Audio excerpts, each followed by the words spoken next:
Resilience and coping skills. Now, this may be one that surprises you, but this is something else that can help with burnout. Not everybody naturally knows how to cope.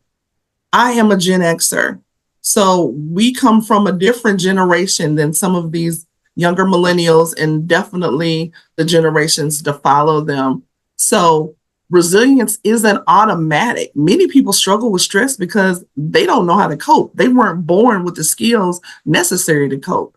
And everyone's coping skills vary. The way I cope versus the way some other people cope may be very different. So you want to offer them um, basically a toolkit of coping skills, help them to understand that stress is inevitable. Everybody's stressed at some point, but shutting down when you feel overwhelmed isn't the best way to deal with it.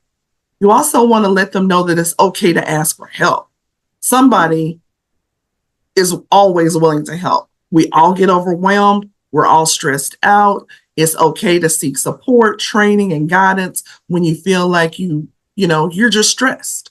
And then everyone can learn. Just because you don't have coping skills doesn't mean that you can't develop some. And it also means even if you have coping skills, that you can't develop new ones. Building resilience and coping skills. Mindfulness and meditation. I know people who swear by this. They get up early in the mornings. I have my devotional time, but I am not one that honestly has mindfulness or yoga time every morning. But I know people who swear by this and they say it reduces stress.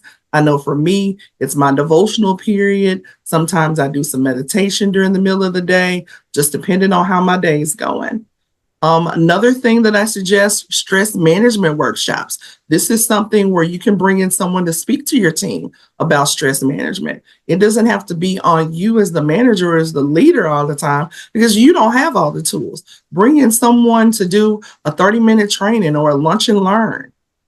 Peer support networks, have your peers, have them talk to each other, not in a sharing all of my business way, just in an encouraging way to offer advice. On every job that I've ever worked, there's always been someone that has been more senior.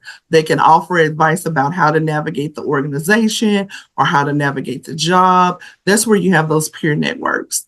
Resilience training. Once again, provide training on building personal resilience, including developing a growth mindset, fostering adaptability, and practicing self-care.